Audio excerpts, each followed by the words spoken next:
D2000, D2000, D2000. Okay. Sorry for that alarming intro, guys. We're here. I think this is the 4th episode, I believe. Hopefully, yeah, this 4th episode, and of womb, not womb as in your mother's womb, but womb as in WOOM. I feel like we could make a cool logo with that because you've got the M and the W. They're like they're the same. Maybe make them circles like like film read. Yeah. No, but look, we'll do that. So, yeah, man. Hot of the press, obviously, after our Predator thing, we thought that keeping within the same world. Now, I've said this out here, and I think I actually put this in a Reddit thread like sometime last year, and I got laughed out, and people are like, what the hell? Because I said that taking everything into account, Terminator is the greatest film ever made. Terminator 2. Yeah.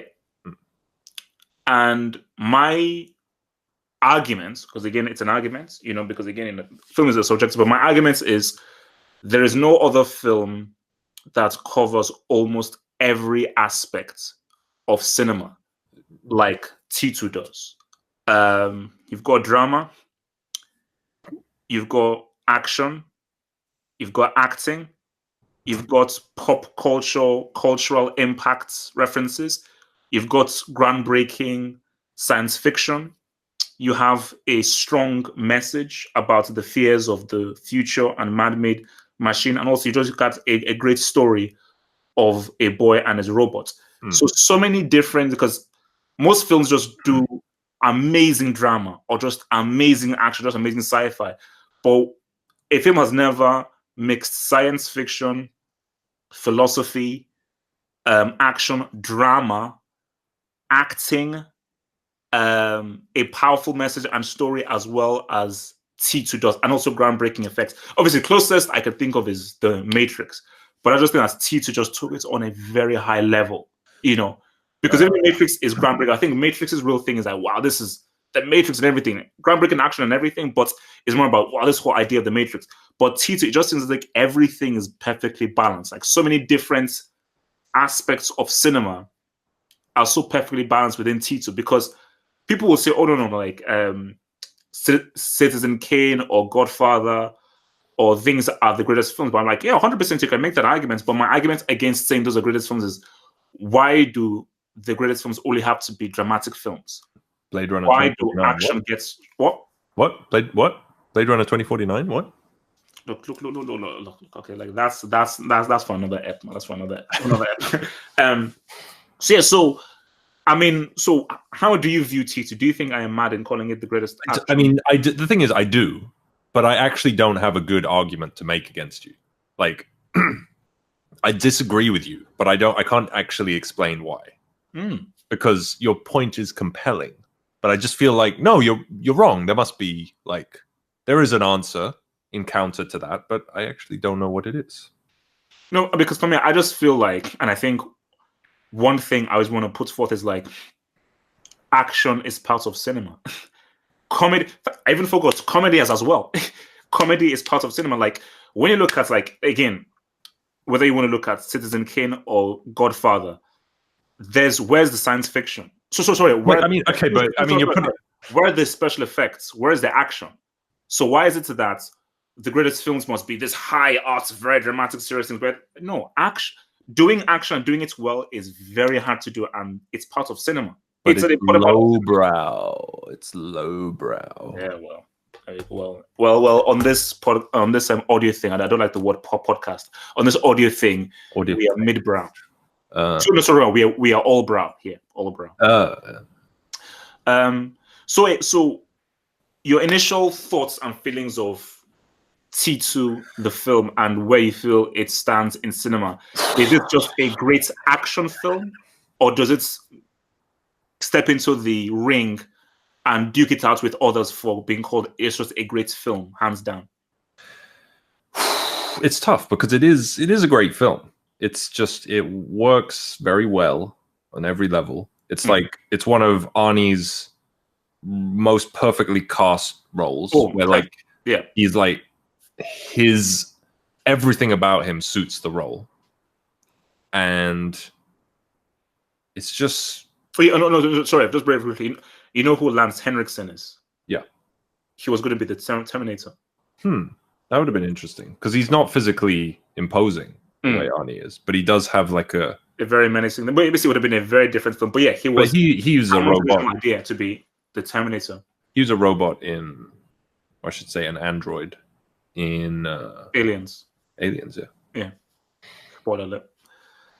Oh yeah, sure. Well, no, it's revealed sort of quite early on. So you were yeah, it's a great film, and it's just, but that's really all I can say about it. It's just like, yeah, it's a great film, but it's like we're gonna have to break it apart. It feels it's like because I think what I want to pretty much get into this thing is why putting an argument as to why it's a great film and not just a great action film. Because I think having it being, because whenever people just say, "Oh man, this is one of the greatest action films ever made," I'm like, nah, that demeans it, because, as you say, and which is true, people look down on action films. Like, it's just sort of like in that seedy alleyway kind of red light district Soho area. Oh yeah, those are the action films over there, but these are the dramatic films. Like, no, like what T2 and what James Cameron accomplished in this is far more difficult than a guy just making a straight dramatic film. I'm not saying that it's any easier making a Godfather or a Space Odyssey or an Apocalypse Now or a Blade Runner, because those are damn hard films to make. But I think when you're balancing, okay, I want to have some comedy here, I want this to appeal to everyone, but also have a serious story with a serious message, serious dramatic moments, some scary moments, but also some lighthearted moments. Having so many different levels, appealing to so many different people, that's a very, very hard thing to do in a film. Yeah. So, but I think obviously we're going to start first with Arnie and the brilliant flip of him being the villain in Terminator 1 and him being known as a villain pretty much, and the flip of him now being the good guy in T2. Yeah, and the sad thing is, it feels like almost no one will watch T2 will have watched T2 for the first time, not knowing that Arnie was going to be the hero this time, because because for all the trailers in the for the film when it was actually coming out, they reveal it, like they reveal that Arnie is like the hero. So because the film is set up until like that scene in the hallway, the hallway in the arcade place, everything is set up to make you think that Arnie is still the villain. Yeah. Like, what's his name? What's the name of the actor who plays the T-1000? Something Patrick. Wait. Yes. Robert Patrick, yeah. I was going to say Robert Pattinson. Okay. Yeah, he's like, he comes as a police officer, and he, like, when he dispatches the guy he takes the uniform from, it's very like, it seems like he just knocks him out. And he just seems safer, whereas Arnie just is more brutish and imposing. So it's all set up to make you think that he's going to be the villain. But then when he says, "Get down," then you're like, oh shit. But then everyone sort of knew already, which is a shame. I wonder if anyone has watched T2 and didn't know that. No, that would be interesting. But so one of those things, I think everyone pretty much knows that because it's such an iconic character that everyone knows that he's the good guy. But what's it called? What's I going to say? I was watching like a program like on internet, and they said like greatest casting in a film, and which films. And like one thing that this guy brought up was Snipes as Blade. Again, I don't want us to talk about Blade because we're gonna get to Blade afterwards. But it's about how nobody else could ever play Blade. Yeah. But my thing about it is that nobody could play the Terminator other than Arnie. Nobody, because like as already said, like his best acting was in Predator, but the role that he was born to play, that nobody could play this. Like, you could get a different interpretation of that role in Predator that could still be very, very well done, But there is nobody on Earth that could play the Terminator other than Arnie, Because I just feel like it's a mixture of his look, his physique, his presence, how he talks, how he delivers the lines, what he looks like. It's just a perfect storm of he's the only guy that could, because anybody else would just be like, oh, yeah, that's Terminator, but like, because there's a bit of charisma there, his accents, like there's nobody else that could have played the role other than him. Josh. Yeah, for sure. It's so perfect for him. But I feel like he maybe worked a little better as the villain, like he was in T1 Terminator, in just the Terminator. But you know, it's one of those things of like, because because there are a lot of people that prefer Terminator 1 to T2. I don't, but yeah, like for me, I just think, okay, look, as we say, look, football, like this stuff is also so objective and everything. So just that, I just find it weird that T2 is just a categorically better film. Terminator 1 is a bloody good film, but almost on every level, T2 is a better film, and you can't say, oh, because it's a lot more. It's less horror and it's more cheesy, therefore it's worse. Like what? No, it's just a better film. Yeah. But my thing about this is that look, Arnie makes a bloody good villain. Like, you know, Uzi 9mm, 12 gauge, auto loader. Like he makes an amazing villain.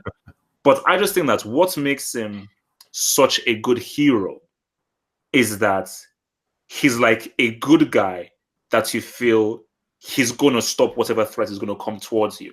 So he has like the unstoppable thing of the villainy that he had in T1, but he's now on the good side, which is what makes him such an interesting character. And I think about this is because he's not the quintessential good guy, it makes it even much more interesting of him being a good guy, because he's not like the clean-shaven square. Is like, no, this is a guy who we know as a villain and who we knew as which is what makes the sequel so good. Because wait, has that actually ever happened before? A film where in the sequel the villain becomes the good guy? Well, no, because technically he's not the same guy. Because the Terminator from the film Terminator got destroyed, so he's just another Terminator that just looks the same. Oh yeah, true. Yeah. I mean, but I think just from a different angle, people were like, oh wow, like this, like just the image of someone that was the bad guy, and now he's not playing the good guy, almost like. Has there ever been a case where an actor has played a villain in one film and has played the good guy in another in the sequel? Yes, I feel like there is. I'm thinking there's some like cheesy like martial arts films where that happens, like something like Mortal Kombat, where like someone who's a villain then ends up becoming one of the good guys. I mean, I can't remember. It doesn't really come. Yeah, we're going to spend the whole Look, podcast just thinking about that. So okay, look, I want to just touch on Sierra Kana. You see, for me, like it's always very tricky making selling like a woman in an action film and making it believable. And it seems like if James Cameron is the only guy that can do it, because he creates one of the two most iconic female characters in action films, in like Ripley and Sarah Connor. And again, this just shows how amazing, because we're going to get to James Cameron separately, but like this just shows how amazing Guy Cameron is. Because again, you look at Aliens, he looks at what Scott did in the Aliens, like, you know what, I'm going to take what you have and just flip everything and just have a different, fresh take on it. With this film, it's like, okay, I'm going to take what I had in Terminator 1 and flip it. So Annie was a villain, I'm going to flip and make him the good guy. Sarah Connor was this meek waitress, almost damsel in distress, doesn't know what was going to happen. I'm going to flip it and make her just this obsessive, psychotic, just tunnel vision kind of warrior who has seen the craziness of the future and just is completely determined. And as far as transformations go, like I think it is, I don't know who was nominated that year. I think it's crazy that she wasn't even nominated for an Oscar that year. I don't know. You mean in T2? Yeah, T2. Look, I'm putting it out there because I just feel like as far as no, because I mean, she was good, and she was like, I don't even say believable, because she was quite sort of hammy with her. Like her performance isn't exactly realistic. It's believable, but not realistic. If you know what I mean.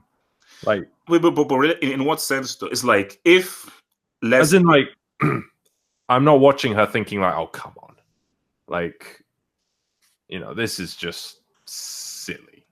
She's like, you know, convincingly playing like a grizzled, traumatized, obsessive person, but it is just kind of a bit silly. I don't understand what you mean by silly though. I don't understand. She's just, you know, just her kind of intensity is just a bit, I don't know, cartoony, maybe. I mean, basically for me, like it's almost as if, because again, I'm just trying to think of it in terms of an actor. If I was that role, like, and you're just told that like you've seen that the future is screwed up, messed up, where everyone, and you're having those crazy visions, you're so psychotic, you end up in a mental asylum, but you still believe this stuff, and you're pretty much crazy, and you're pretty much being shoved with pills.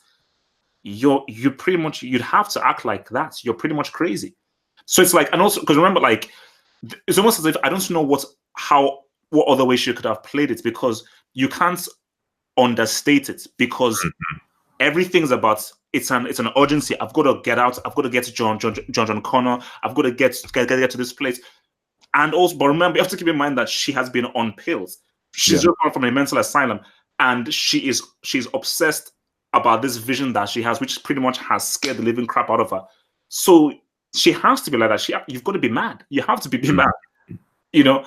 And just the reason why I just say that it's an amazing transformation, because when I just look at what she was like in Terminator 1, and what she was like in T2, and just that transition and that transformation of just that waitress who was just like, man, what the hell is happening? Lying on Caris, to like, this is just like a soldier who's like, boom, nothing is getting in my way of my mission. I've got a clear mission. Boom. What's it called? I found out who this Cyberdyne systems, like the Dyson person. Boom, he's going down. So, but no, look, I mean, people.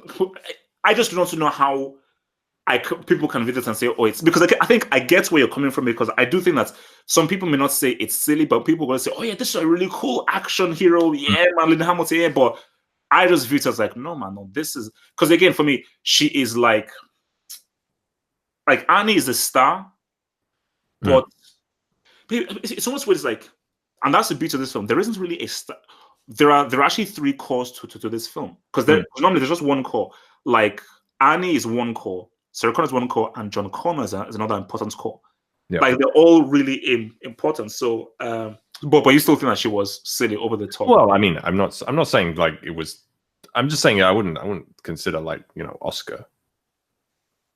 But I think like.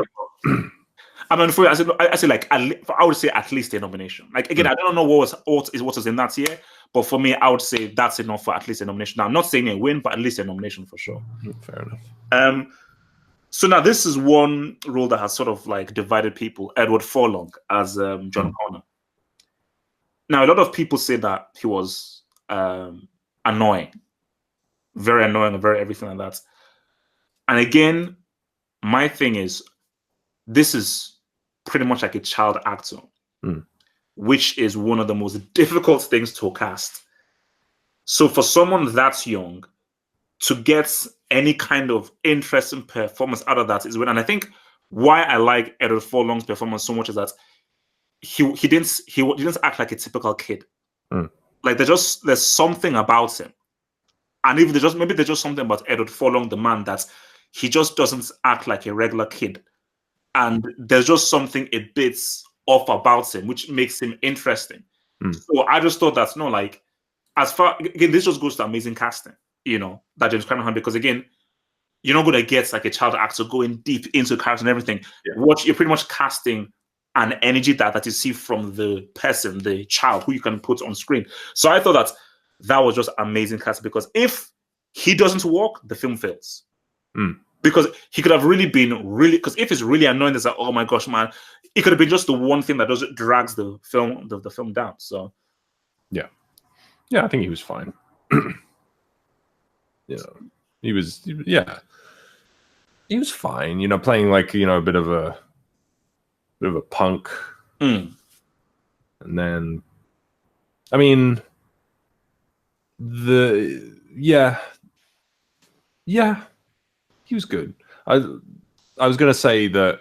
Well, you don't really get a sense of like how he's going to end up becoming this great leader, but you do in how he's written to always like kind of take the moral high road, and like you can't just kill people and things like that. Oh no, but remember this is like early days, man. So it's like you're just seeing, as you said, you're just seeing like the early seeds of what he could become. But trust me, I'm sure like whether you pick any of the great leaders when they were like what 15, 16, they were punks. When they're 15, 16, maybe you just saw a bit of hints of like what they could be, but when they were 15 and 16, these guys were punks pretty much. So because I want to leave Cameron to last. So Stan Winston. We talked about him in Predator. For me, greatest, most influential, and the most important special effects dude in film history. And again, ground flipping breaking effects, groundbreaking effects. And it's like the also is it the T1000? T1000. The T1000. Because like even when you watch it now, remember this film came out in 91. Those effects are still crazy. Those effects are still crazy. Like when you see him go through the jail bars, when you see him get split open, and then you just him slowly like men back together. I know we're going to talk about Blade later, but Blade could have used Stan Winston for that like final fight. Oh. Well, I'm saying like Blade came out in '99, and the graphics do not hold up at all. Whereas the CG does not hold up at all. But in T2 it still looks good today. Yeah, no. I mean, because I know like those special effects. Because I remember this is because like normally whenever you watch these films, like they age. Like what's it called? Blade. Basically, for example, Blade was in 99 and 98. Those things aged like the next day. So like, I mean, as soon as you watch it, like this. I mean, this is already like dated, man. So no,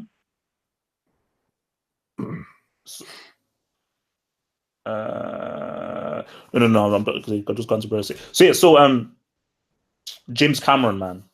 James Cameron. Would you say this is his best film? Nah. I prefer Aliens personally.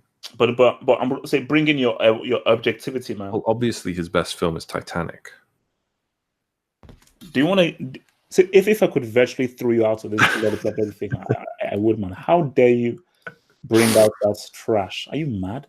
I'm the king of the world. I'm a king of these balls, man.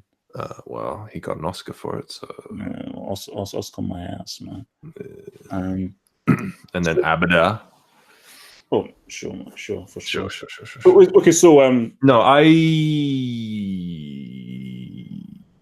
think this is better. Okay, take your subjectivity out of it. I don't know how to gauge it really. Like I think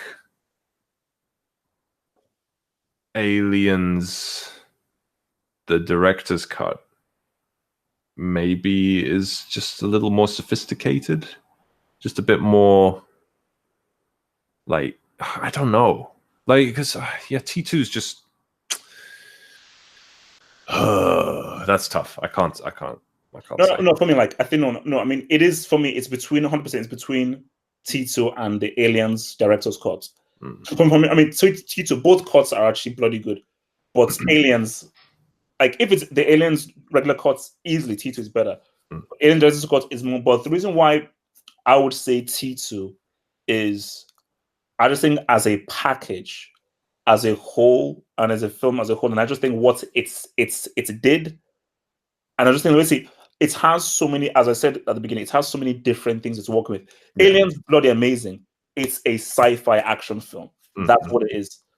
T2 it's like got so many different elements into it that it just makes it a bit more deeper than Aliens, which is why I just think that it's basically you feel much more fulfilled on many different levels. Yeah, all right, I'll go. I'll side with you on that.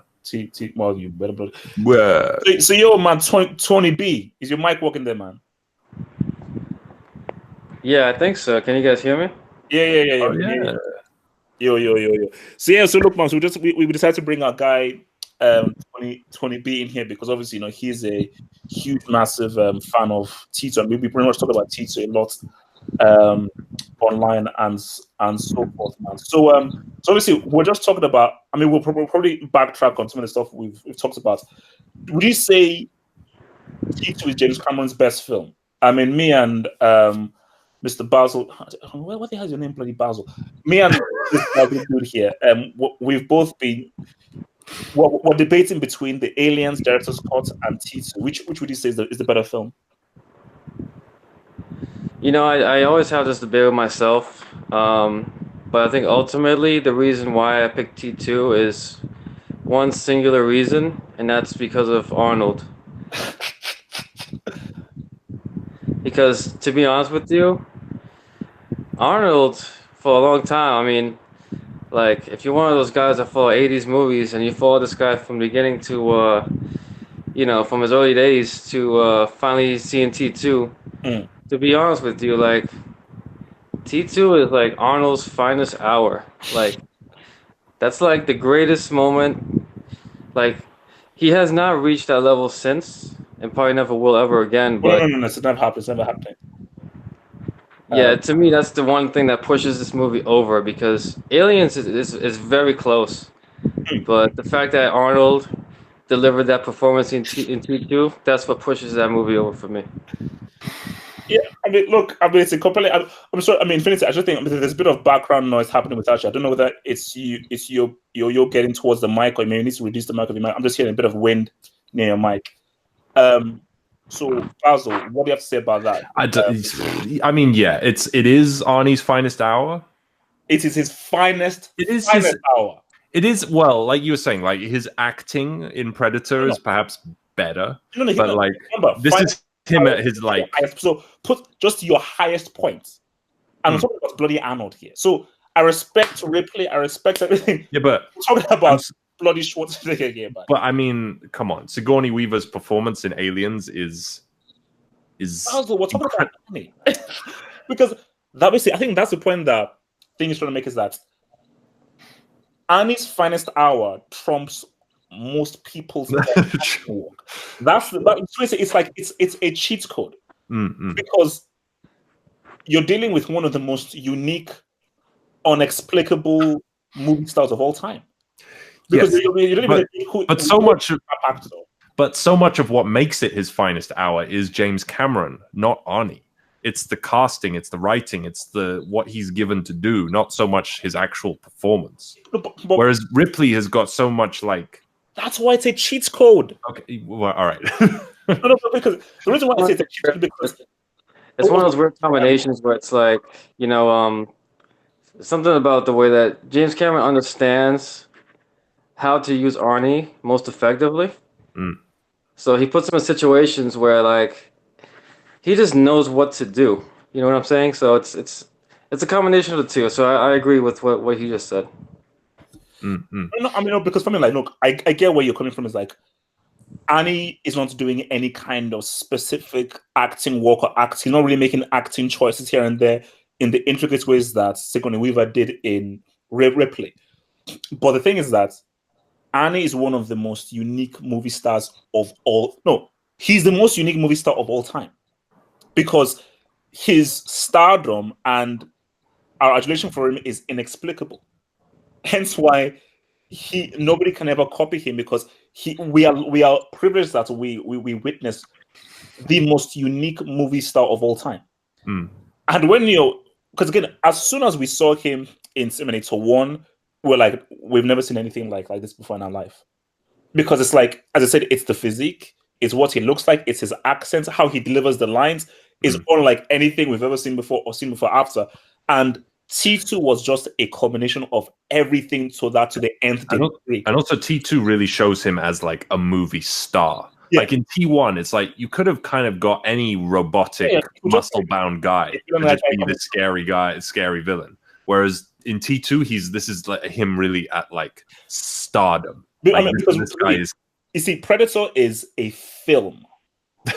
Like T2 is an event. Mm-hmm. T2 is just this massive, huge, larger-than-life event that requires a star. And this guy was just, no, this guy is the star. You know, I remember in Nigeria, one of the first words I learned from a film, one of the first lines that stuck in my head from a film was "Hasta la vista, baby." You know, that was like one of the first lines. I remember like walking around up down, yeah, "Hasta la vista, baby, hasta la vista, baby," because that was the first line that really stuck in my head. You know, growing up. So it's like that's why when you have Arnie, and like unlike any movie star, and you're given his finest hour, that's it. It's a cheat code. It's a trump card. It's like the ace of spades. It's a sight to behold. Like, it's unbelievable to just sit there and watch that. Like, I saw this movie in the theater when I was very young, and to this day I remember it, man. It changed me. You know what I mean? And which is why, like, I won't even bring in now James Cameron, because this. So we're not just sort of discussing, is this, because I think it's between two. Aliens and T2 of what is James Cameron's best film. And if you just take the Arnie thing to one side and just say, just based on just a directorial effort, that's Aliens Extended Edition is bananas. All right, like I watched it at Basil's place, and I was like, whoa, because I'd never seen it before. I'd always seen the original cut. But when I saw that, I was like, this is insane. But for me, the reason why I say T2 is that one is because it's doing so much. It's balancing so many different. As I said again, Aliens is just sci-fi horror with action elements in there. As I said, this guy puts action, philosophy, social commentary, drama, comedy, pop culture references. There's just so much going there. You know, and one of the things that's really cool about T2 is how you've got this sort of family dynamic starting with like father, mother, and son. Yeah, and with obviously the Terminator being the father figure, and it's just like a cool. It just works really well. Like it's satisfying having him as this sort of like protector and like taking on the role of a father figure for Giancana. No. I mean, yeah. I think because because whenever I just watch the film, there is an epicness about it.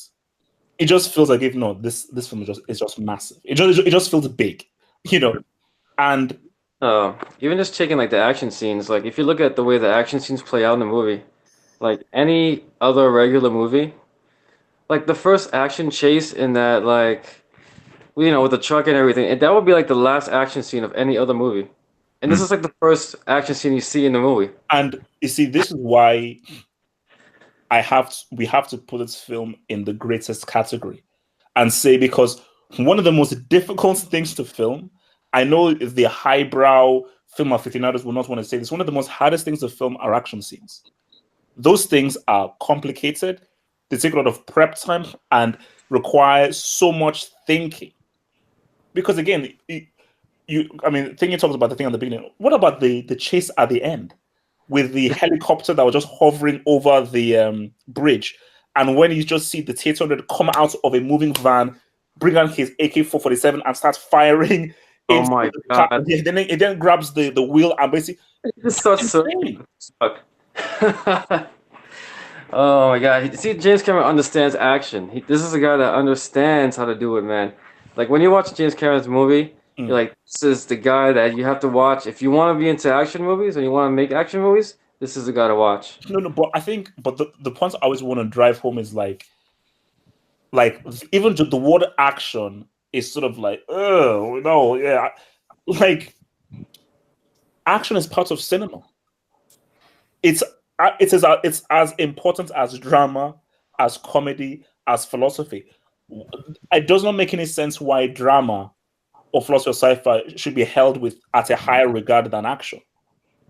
And again, there is 90% of action films are filmed badly. Like T2 is a rarity. Like there are you know what? I'll be real with you. Based on the amount of the complexity of the action that's happening and the epicness of it, I don't think that there's an action film that is filmed and composed better or as good as T2. Hit me, bring it on. The last Mission Impossible. Bring it on. The last Mission Impossible. What's it called? Fallout. Was it Fallout? Man, that's some pretty tight action. Nothing they did was as dynamic or as complicated as the action setups that you saw in Tito, and it wasn't because again, like you know what the thing about Fallout was, wow, look at what Tom Cruise is doing. But with regards to just the filming mechanics of the framing, what is happening, the amount of things that are happening, the complexity of things that are happening, and you're still not losing focus, it's not to the same detailed degree as T2. Because in Fallout, okay, you have the one where he falls out from the two big scenes where he falls out from the air and they do the whole hand gliding thing, and when he goes after the helicopter. But with that, is like, you're like, wow, man, how crazy is Tom Cruise? Really, it's about to look at how crazy Tom Cruise is. But as far as the directing mechanics, it ain't what I told you. That last chase scene, I've never seen anything like that in my life. It just goes on. It starts and it just doesn't. It keeps going till the end of the movie. The action scene is like 40 minutes long, man. Because you have to chase on the highway, then they get to the factory, and then they have that whole sequence in the factory, and it just keeps. The way it's put together. It's such a creative way of putting together action, and it's so seamless, and there's so much happening, and it just goes and goes, and I don't know. There's a way that he does things, even in Avatar. Like the action in Avatar has the same kind of rhythms to it. You know what? That's it. You hit the nail on the head. There is a rhythm, and it's like if you're doing something for 40 minutes long, it is very easy to get bored or just get in or just get pulled up. But James Cameron is unlike anyone because he takes action very seriously. For me, it isn't just the action scene. No, you can see that. No, there is everything that is happening has a story. Like there is an aim to, okay, he's trying to chase him, but there's a bit of difficulty here. So this is how he's trying to stop him. So this is the technique that he's doing to try and stop him from being chased. There's so many different little mini stories within the action scene that keeps you engaged because you're hoping that each of these small little targets and objectives are being met by your hero to stop the villain from stopping the hero. So whereas like in Fallout, it's just the action thing is going out there. There are more nooks and crannies in what is happening within TT2. And I said, like, there is, you see, like, for instance, because again, I'm happy that you actually brought out Fallout. When I first saw Fallout, I was like, whoa, what the hell? Tom Cruise is a psychopath. And then I watched Fallout again, and I was like, oh, it didn't have this, it didn't have the same shock value it had. So I think the whole thing about Fallout is when you see it for the first time, like, you're like, wow. But second, third, fourth, fifth, and like, I've watched T2 probably about 50, 60, 70 times. And every time I see it, I'm like, how this guy composes these scenes is ridiculous. You know, how he composes these scenes is ridiculous. But again, moving on from the action, for me, I think that the core of this film is, or really, not really the core, the important part of this film is the relationship between it's basically a boy and his robots. You know, John Connor and the T-800. And you see, Cameron gets really insulted for his writing. And I think, why do you cry? Why do you cry? You know, but especially like in Avatar and everything. But for me, I just felt that he hits the right notes with regards to the relationship between both of them, and you really felt it grow in a very organic sense. You know, it never really felt forced and everything. And by the time it comes to that crescendo ending, you're like, wow, these guys have really formed a bond. You know, and you really connect with what they're happening. And this just goes back to really good casting, because again, trust me, you could have gotten a bloody annoying child actor in there that would just ruin the film and make it extremely cheesy and hammy.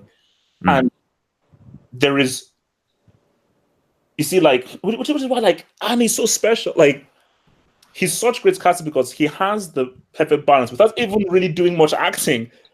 Perfect balance of being robotic, but still having a personality. You know, so like, yeah, this is a machine, and because Annie is very mechanical in how he operates, but there's still a little bit of charisma there with his machinery there. So but obviously a key moment is the ending. I think, you know, Infinity, you know, you talk about how emotional that ending is, man. Look, man, it gets me almost every time, man. I'll say this, man. You know, any guy that says that they're a fan of action movies and they watch that movie, even the toughest guys I know, that is the moment for all of us guys. When Arnie puts that thumb up and goes down into that lava, if you say you don't cry, you're lying. I mean, no, for me, like, I mean, again, like, I watched this film when I was like bloody hell, like, extremely young, you know, extremely young, and like, because of how well the relationship was done, what they had gone through, and just how they had been flipping marauded and just hounded by this bloody flipping T-1000 thing, man. You were like, damn. And even I remember saying to myself, wait, what? So we went all through that, and you have to basically self-destruct. What? Yeah. So what? Yeah, you have to. So you're gonna just? I'm gonna kill you. Like, what's the point out of all of that thing that was just bloody? It's like that's pissed me off so much. But I mean, like, you're right that it is actually very moving, and it's because it's like he's become his father, essentially. He's become his father figure, and it's like, so you get that whole feeling of like having to, like, he is sacrificing himself for his son, essentially, because that's what their roles have become. Like, he's his father protector, and, you know, has to sacrifice himself, or like, you know, or just has to say goodbye, and it's just, it is very moving. And even like, it even reminds me of a scene that Sarah Connor even says, because she says, like, the machine is like the father that John never had. The perfect father. He never gets drunk. He'll never hit him. He'll never get angry. He'll always protect him. So it's like the perfect father for him, you know. But the weird thing though is that they are both father figures to each other. So as much as he's a father figure of being the protector, he's also a father figure in the sense of teaching him things and human values. You know, like, you don't always have to kill. You don't always have to do this thing. And, you know, maybe you have to think about this situation. So they are both teaching each other different things. So it just. But I feel like that is still like something a father would learn from a child. You know, it's like through his child, he's learning to, like, you know, soften and to, you know, be more human. No, I mean, because I think that's what it goes to, like, that's why I was so pissed off. When I first watched it, I was so pissed off with the ending, because obviously when I was young, I didn't know what self-destruct meant. So when say there's still one more chip, I was like, wait, what do you mean by one more chip? No, like, look, just go ahead, like, you've won. What the hell do you have to? So I was just confused, you know. And when he just did the thumbs up, I said, no, this is stupid. Like, why do we have to die? So obviously I got emotional and cried. I was like, no, this is stupid. Like, why?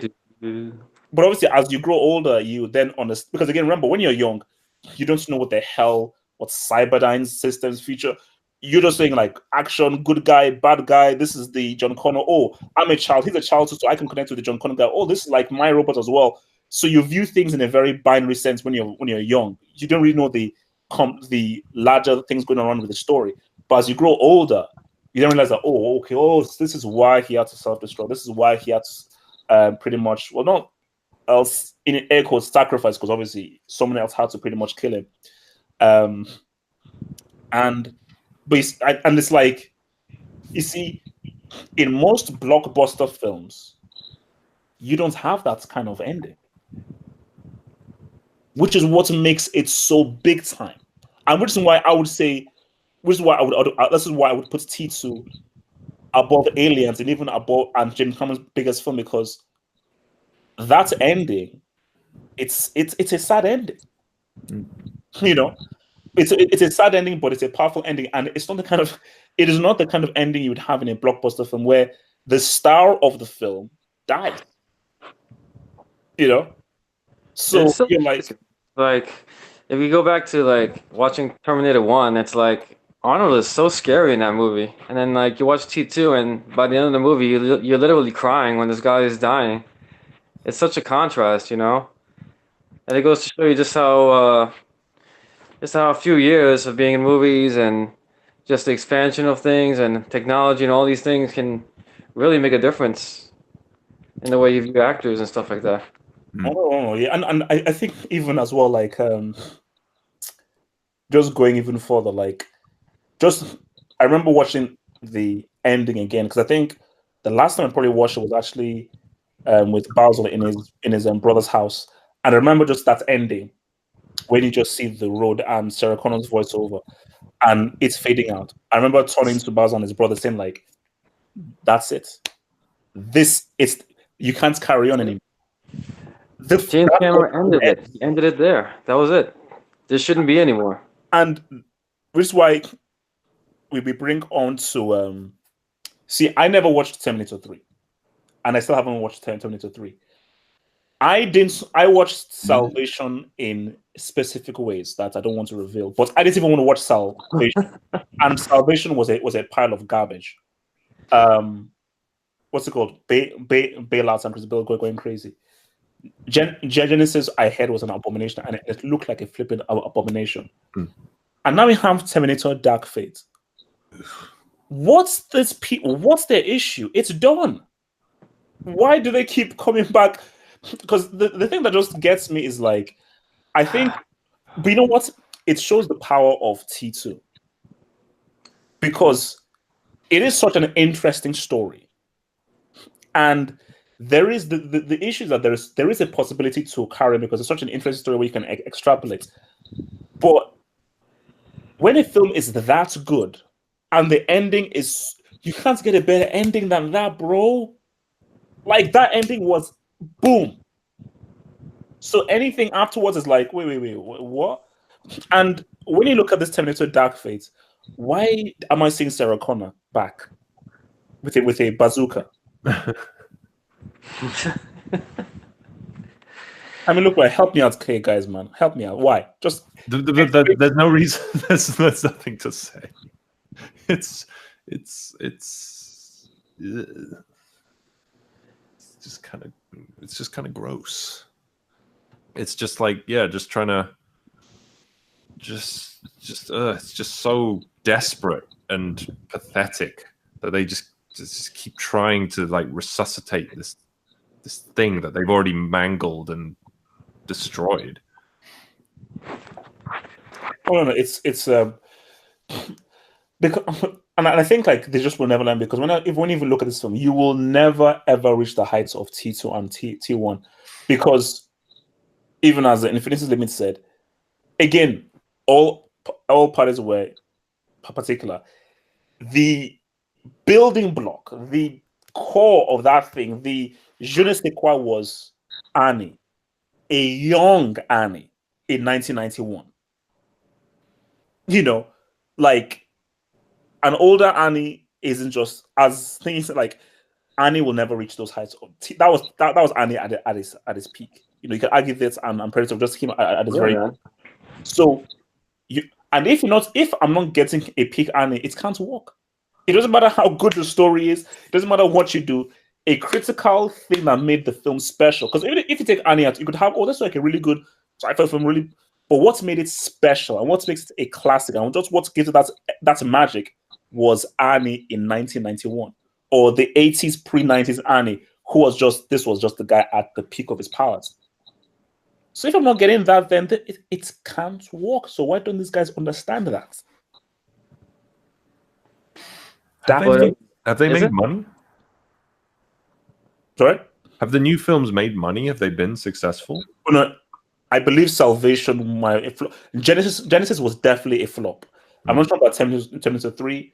Salvation, I'm not sure. Genesis was definitely a flop. 100% that was a flop. Hence why they are rebooting the whole thing from scratch, because Genesis was such a crap fest, So, but I mean, look, James Cameron, and let's just talk about James Cameron briefly. So Cameron apparently vouched for Terminator Genesis, and now he's now sort of involved in. What? It doesn't mean anything. Do you know why it doesn't mean anything? Because James Cameron is a very tricky man. Cameron doesn't want anyone to make a film as good as T1 and T2. So he will put his name there and look at everything, but he knows deep down that you ain't coming close to my T1 and T2. That's a good, I hadn't thought of it like that. I just thought of it like, they probably just paid him, across the, under the table. Like, look, just say you support this film and it's like perfectly captures the essence of Terminator 2. Oh, no. Here's some money. So, and I just saw it as like he's just the kind of guy who just no. I'll He's getting, take the cash. I don't care. He's getting the best of both worlds. He's definitely getting cash, 100%, and he's looking at the script and saying, "Ha, this ain't coming close to my thing." But you know what? Hey Tim, that's really good. Go on. This is going to be the best. Deep down he knows that, man. This script is a pile of crap, and these guys don't know what the hell they're there. But does that mean that if he read the script and he was like, "Oh damn, this is really good," would he then like try to make it not happen? 100%. If he read it and that script was good, he's like, either I'm making this film or I am tanking this damn film. Okay? Because think about James Cameron's like, look, I know this guy. I've seen interviews. I've watched behind the scenes. He is a dick. He's very egotistical. But you know what? After watching T2, go ahead. I can't say anything. But that is what makes those films so good. You see, that is what gives James Cameron the edge over a Spielberg. Because as great as Spielberg is too nice. And he likes to wrap things in bows and everything. He's still the greatest director of all time, 100%. But what gives James Cameron, Spielberg couldn't make a T2. No way Spielberg makes a T2 without ending. Spielberg is incapable of making a film like an Aliens. Impossible. Because James Cameron just has that edge about him. That edginess about him that just makes his films have that kind of grounded, oh man, that thing really hits you hard in the way that Aliens does, in the way that T2 does, and so forth. So I think for Cameron, for me, Cameron really cares about that box office record. So when Force Awakens came out, he was sweating, because it really means something to him that I have the biggest selling film of all time, and he wants to break that again with Avatar. So, which if it does, then puts him in an incubator. But no. But look, Cameron is he is petty. He's like, I don't want anyone to make a better film than my Terminator films, and I want this film to come out, and I want people to say it's good, but it wasn't as good as T1 and T2, and he'll be laughing all the way to the bank. That's how sick he is. That's part of why he's good, though, man. That's part of the reason why he's good. He's so obsessive about things, and you see that when you watch his movies. This is obsessive over every single thing, and that's why they come out so good. So it's part of his personality. No, and you see that, sometimes those kinds of, whether you can call it arrogance or egotisticalness, those things unfortunately are needed to really make those films really, really good, because. Oh yeah, that is chip on his shoulder thing of I want to be the best. Him being extremely hard on the actors, shouting at them, saying, "What the hell are you doing?" it brings out these masterpieces, you know. So because look, in my view, like, and this is similar to Star Wars. As I said, Star Wars will always be known as 3 films: prequels, Force Awakens, this, that. When the dust settles, it was always all about those 3 films. When the dust settles, you do tell me that this Sarah Connor Chronicles, people was just always about those two films. Terminator was just 2 films, and that's it.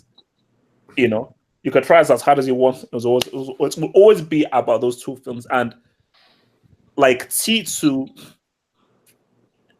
like you're never getting another film like T2 ever again. Ever like the emotions, because again, like as I said, it's like a perfect storm. Almost similar to the discussions we were having about Predator in our last episode.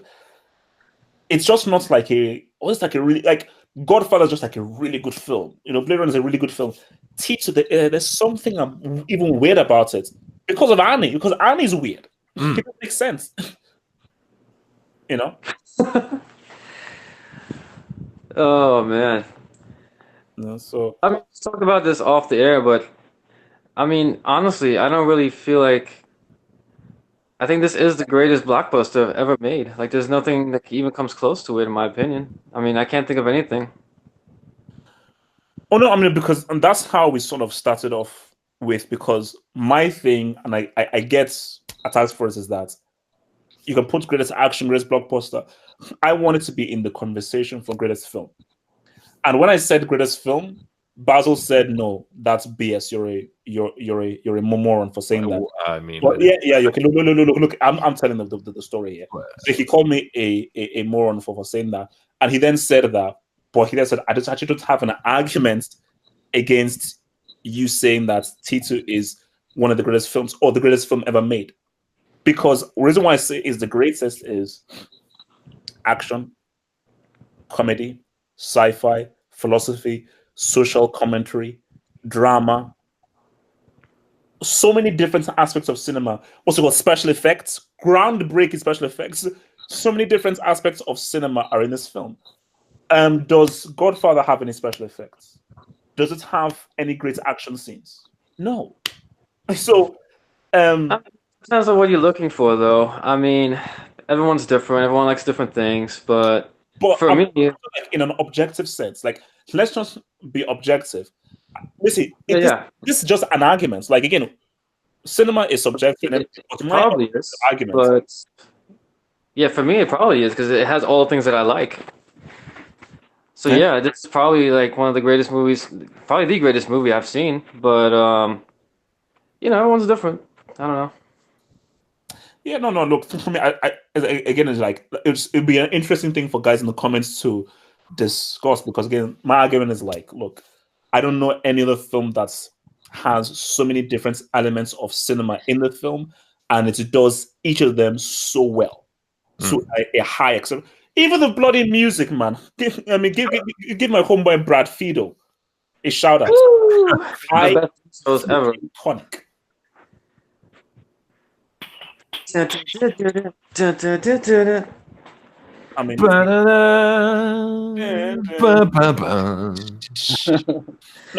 like that's that theme is intro. That intro is hype. One of the greatest. My Lord in heaven, like it's weird that, like, I'm thinking of 2 of the best intros of all time, which are, and that I don't know if they're the best intros of all time, but they're the 2 that came to mind. And one is the T2 intro with the amazing soundtrack, and the other is the Mortal Kombat intro with the amazing soundtrack. That's also just fire. It's just fire. There's something about it's just like, yes, this is just, it's fire and an amazing soundtrack, and it's just like, yeah, that's the hypest way to start a film. So good. Oh no! Like, you see, when you see that intro, you're like, it just prepares you for the journey that you're going on. Because again, it's the music. You're seeing Arnold Schwarzenegger's name there. You're just seeing flames, and just how it's just flames. Carnage. It's like, you're like, oh my god, it's just so. That is a very serious intro, actually. I forgot. And also, like, I've got to say this. Like, you know those. Oh my god! You know, I'm just remembering all the different scenes in this film. obviously, you know when like at the end of the intro you see the skeleton image of the And the flames. Yeah, do you yeah. know that gave me nightmares? It's terrifying. So like, but when they show the future war and you see the Terminators like run through. I remember that gave me nightmares. I think I was being chased by one of them in my nightmares or something. And yeah, like when you see that, you're like, because there's so many different elements in this film. But when you see that intro, it just sets the tone, and it's fully delivers on the tone for the whole of the film. Because like, nah, this is going to be real. It just follows through. Like it follows through the entire movie. It just starts good. It starts amazing, and it just keeps getting better as you watch the movie. It's insane. Yeah, no, because things just get bigger and bigger, much more intense, much more intense, and you just feel, oh my god, wow, what is happening?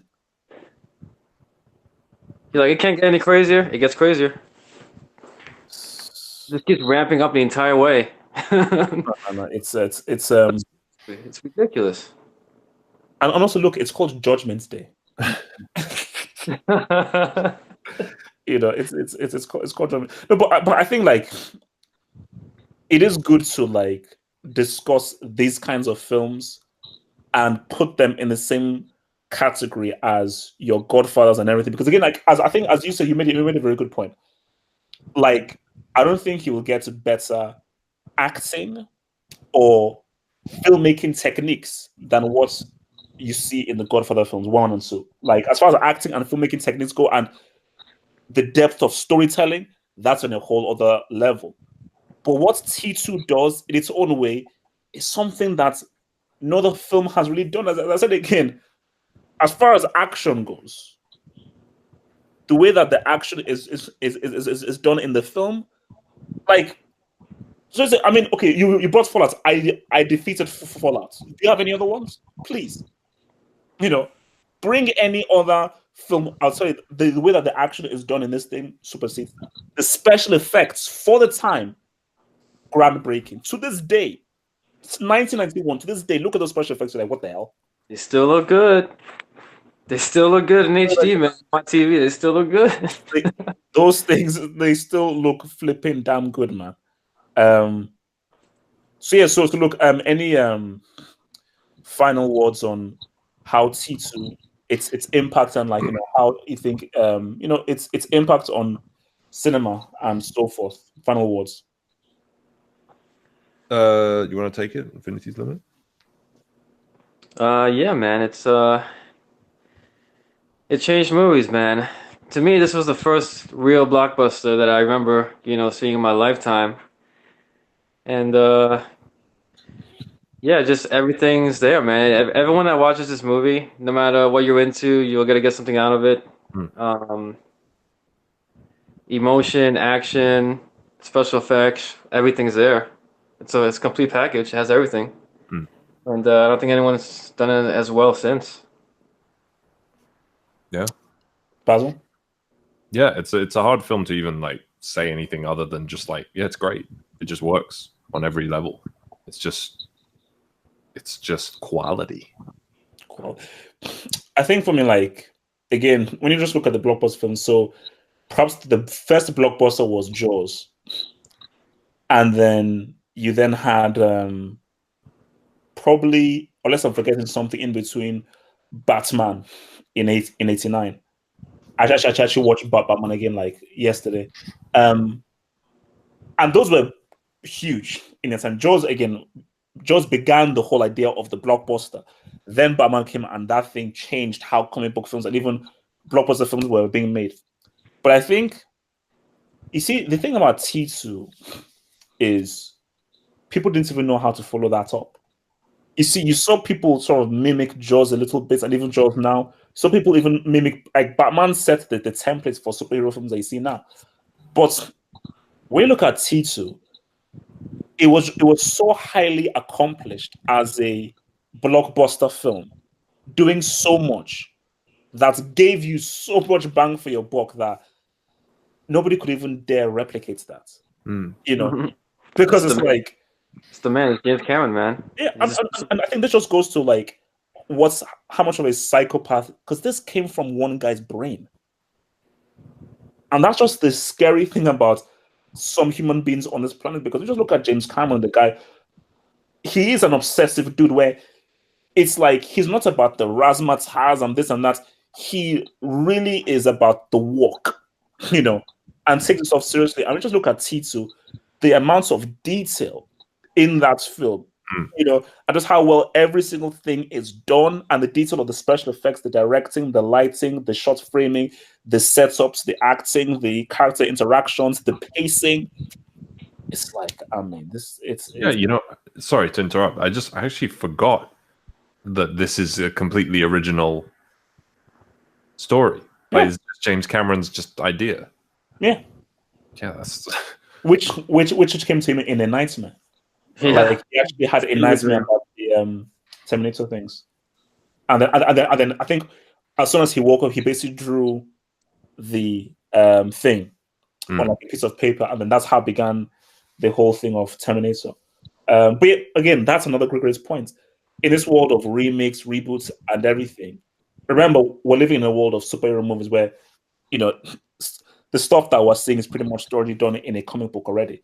But you're going into a film where this is completely originally from someone's head. Completely from someone's head. So you're like this. So that just makes it even a much more fulfilling experience, that this is just completely and utterly fresh. It's like we can never get a film like this because the industry has changed, and it won't allow for a James Cameron to make a film like that, an original idea on that scale. That's not happening. And it's not gonna happen again. No way. And I don't think we'll ever get a guy like a James Cameron, because James Cameron is a mixture of talent and being a dick. So either you have a guy who's just a dick and untalented, or you have a guy that's super talented but just really a nice guy. What you have is a guy who is a dick, is very obsessive, very serious, but also is supremely talented. Yeah. I feel like you get quite a few of those. Like Kubrick was known to be very unpleasant to work with. Tarantino, I imagine, is a bit of a dick. I hear it's all right. Actually, it's not that much of it. Okay. So guys, look, man, T2, man, huge movie, man, huge movie. Like I mean, look, as I said again, like there's so much more I can say, but I think we've pretty much all hit all the nails on the flipping head, man. It's a classic, and it's a hugely important film for me, and I will keep on fighting for it to be looked at as one of the greatest films. I would like to hear a solid argument against that. Yeah. I would really like to hear as to why I can't put it in argument of it being one of the greatest films and pieces of cinema ever made. Let's remove that whole greatest action blockbuster. No. Let's put it in the ring. Greatest film. All right, let's hear arguments. Guys, it's been swell.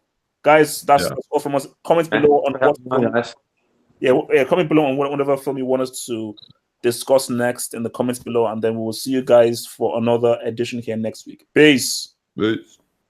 Later.